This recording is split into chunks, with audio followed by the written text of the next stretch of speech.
নমস্কার বন্ধুরা, আজ আমি নিয়ে এসেছি ঢ্যাঁড়স বা ভেন্ডির দারুণ মুখরোচক একটি রেসিপি, যেটা গরম ভাত হোক বা রুটি বা পরোটা যে কোনো কিছুর সাথেই খেতে দুর্দান্ত লাগে। আর বানানো খুবই সহজ, খুবই কম তেল মশলায় আর কম সময়ের মধ্যে এটা তৈরিও হয়ে যায়। অনেকেই আছেন পিচ্ছিল ভাবের জন্য ঢ্যাঁড়স খেতে চান না, তবে এইভাবে রান্না করলে পিচ্ছিল ভাব একটুও থাকবে না, উপরন্তু খেতে দারুণ লাগবে। তো রান্নাটা তৈরি করার জন্য প্রথমেই আমি এখানে প্রায় 250 গ্রাম মতো ঢ্যাঁড়স নিয়েছি। ঢ্যাঁড়সগুলোকে প্রথমে খুব ভালোভাবে ধুয়ে নিয়ে তারপর দেখুন একদম ভালোভাবে মুছে নিয়েছি। আর এই রকম একদম ভালোভাবে মুছে বা জলটাকে শুকিয়ে নিতে হবে, যাতে ঢ্যাঁড়সের গায়ে কোনো রকম জল না থাকে।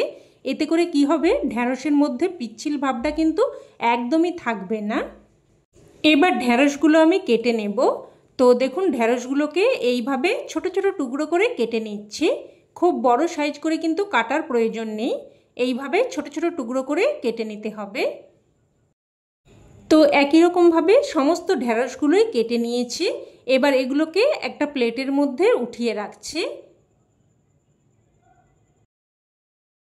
এবার গ্যাস অন করে কড়াই বসিয়ে দিয়ে দিলাম অল্প একটু, প্রায় ছোট চামচের 2 চামচ মতো সরষের তেল। তেলটাকে একদম ভালোভাবে গরম করে নিয়ে এবার এর মধ্যে কেটে রাখা ঢ্যাঁড়সগুলো দিয়ে দেব অল্প একটু লবণ। লবণটা দিয়ে ভালোভাবে মিশিয়ে নিয়ে এবার একটা ঢাকনা দিয়ে মিডিয়াম ফ্লেমে প্রায় 2 মিনিট মতো ঢ্যাঁড়সগুলোকে হালকা ভেজে নেব। তো প্রায় 2 মিনিট মতো ঢাকনা দিয়ে ঢ্যাঁড়সগুলোকে দেখুন ভেজে নিয়েছি। দেখুন এইরকম হালকা মতো করে ভেজে নিতে হবে। এবার ঢ্যাঁড়সগুলো উঠিয়ে নিচ্ছি। উঠিয়ে নিয়ে আবারও ওই কড়াইয়ের মধ্যে অল্প একটু, প্রায় ছোট চামচের 2 চামচ মতো সরষের তেল দিয়ে দিলাম। তেল হালকা গরম হয়ে আসলে ফোড়নে দিয়ে দিলাম 1/2 চামচ গোটা জিরে আর 1/2 চামচের থেকে একটু কম করে জোয়ান আর কালো সর্ষে। আর ফোড়নে কিন্তু অবশ্যই জিরে, সর্ষে আর জোয়ানই দেবেন, তাতে করে কিন্তু একটা সুন্দর ফ্লেভার আসবে। তো ফোড়নটাকে নাড়াচাড়া করে কয়েক সেকেন্ড ভেজে নিলাম। এবার এর মধ্যে দিয়ে দেব রসুন। এখানে দেখুন প্রায় 5-6 কোয়া মতো রসুনকে হালকা থেঁতো করে দিয়েছি। রসুনটা দিয়েও কিছুক্ষণ নাড়াচাড়া করে ভেজে নেব। নাড়াচাড়া করে রসুনটা হালকা করে একটু ভেজে নিয়ে তারপর এর মধ্যে দিয়ে দিচ্ছি পেঁয়াজ। এখানে আমি একটা মিডিয়াম সাইজের পেঁয়াজকে দেখুন এইরকম ছোট ছোট টুকরো করে দিয়েছি। দিয়ে দিচ্ছি স্বাদ অনুযায়ী লবণ। ঢ্যাঁড়সগুলো কিন্তু আমি লবণ দিয়ে ভেজেছি, তো সেই অনুযায়ী লবণটা দিয়ে দিয়েছি। আর দিয়ে দিয়েছি 1/2 চামচ মতো হলুদ গুঁড়ো, অল্প একটু লঙ্কার গুঁড়ো, আর দিয়ে দিলাম কয়েকটা চেরা কাঁচা লঙ্কা। তবে ঝালটা কিন্তু অবশ্যই আপনারা আপনাদের স্বাদ অনুযায়ী দিয়ে দেবেন। এবার সব কিছু একটু নাড়াচাড়া করে নিয়ে তারপর একটা ঢাকনা দিয়ে প্রায় 2 মিনিট মতো মিডিয়াম ফ্লেমে রান্না করে নেব। এবার এই সময় অন্য দিকের গ্যাস ওভেনে একটা তড়কা প্যান বসিয়ে আমি দিয়ে দিলাম প্রায় 1 টেবিল চামচ মতো বেসন। এবার লো টু মিডিয়াম ফ্লেমে অনবরত নাড়াচাড়া করে বেসনটাকে ভেজে নেব। কিছুক্ষণ নাড়াচাড়া করার পরেই দেখবেন একটা সুন্দর ফ্লেভার বেরোতে শুরু করবে। আর দেখুন এইরকম একটু হালকা লাল করে বেসনটাকে ভেজে নিতে হবে।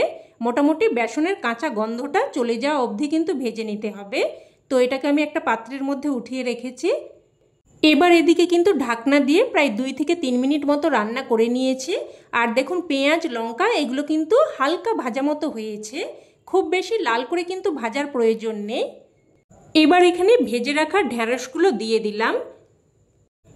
দিয়ে দিচ্ছি একটা মিডিয়াম সাইজের কুচানো টমেটো। এবার টমেটো আর ঢ্যাঁড়সটা দিয়ে একটুক্ষণ নাড়াচাড়া করে ভেজে নেব। আপনারা হয়তো অনেক রকমভাবেই ঢ্যাঁড়স রান্না করে খেয়েছেন, তবে এইভাবে একবার হলেও আমার মতো করে বানিয়ে দেখবেন।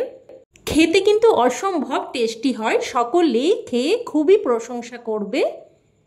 তো একটুক্ষণ ভেজে নিয়ে এবার এর মধ্যে অল্প একটু করে প্রায় 1-3 চামচ মতো করে দিয়ে দিলাম জিরের গুঁড়ো, ধনের গুঁড়ো, আর সাথে ভেজে রাখা বেসনটাও দিয়ে দিলাম। এবার আবারও সব কিছু নাড়াচাড়া করে একটুক্ষণ ভেজে নেব। প্রায় মিনিট 2 মতো অনবরত নাড়াচাড়া করে ভেজে নিয়ে এবার দেখুন উপর দিয়ে আমি অল্প একটু জল ছিটিয়ে দেব। দেখুন এইভাবে অল্প একটু করে জল ছিটিয়ে দিলাম।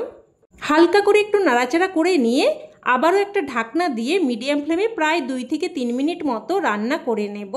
এতে করে ঢেঁড়স একদম ভালোভাবে সেদ্ধ হয়ে মশলার সাথে ভালোভাবে মিশে যাবে। এবার অন্যদিকের গ্যাস ওভেনে একটা তড়কা প্যান বসিয়ে দিয়ে দিয়েছি 1 চামচ মতো সাদা তিল। লো টু মিডিয়াম ফ্লেমে অনবরত নাড়াচাড়া করে তিলটাকে কিছুক্ষণ ভেজে নিতে হবে। একটুক্ষণ নাড়াচাড়া করলেই যখন দেখবেন তিলটা একটু ফুটতে শুরু করেছে আর তিলটা যখন এইরকম হালকা লাল মতো করে ভাজা হয়ে যাবে তখনই কিন্তু নামিয়ে রাখতে হবে। এবার এদিকেও কিন্তু প্রায় 2 থেকে 3 মিনিট মতো ঢাকনা দিয়ে দিয়ে রান্না করে নিয়েছি। আর দেখুন ঢেঁড়স কিন্তু একদম ভালোভাবে সেদ্ধ হয়ে মশলার সাথে একদম ভালোভাবে মিশে গেছে। এবার এখানে দিয়ে দিচ্ছি অল্প একটু চিনি, এতে করে স্বাদটা সুন্দরভাবে ব্যালেন্স হবে আর খেতেও কিন্তু খুবই ভালো লাগবে। তবে আপনারা যদি রান্নাতে একদমই চিনি অপছন্দ করেন সেক্ষেত্রে কিন্তু চিনিটা বাদ দিয়েও দিতে পারেন।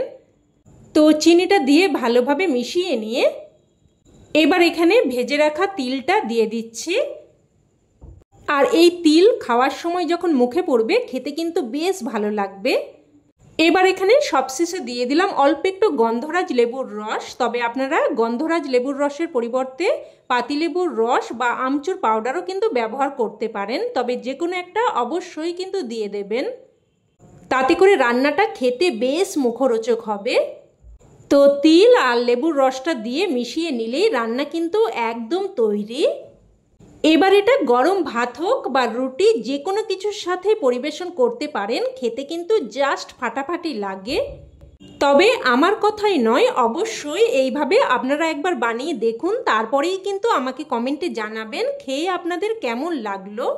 আর শেষে ছোট্ট একটা অনুরোধ, যদি রেসিপি ভালো লেগে থাকে প্লিজ একটা লাইক দিয়ে দেবেন আর চাইলে অন্যান্য বন্ধুবান্ধবদের সাথে শেয়ারও করতে পারেন। আর চ্যানেলের নতুন বন্ধু হয়ে থাকলে চ্যানেলটি অবশ্যই করে সাবস্ক্রাইব করে নেবেন। তো আজ এই অবধি, আবারও অন্য কোনো রেসিপিতে দেখা হবে। ততক্ষণে ভালো থাকবেন, সুস্থ থাকবেন আর সকলকে ধন্যবাদ।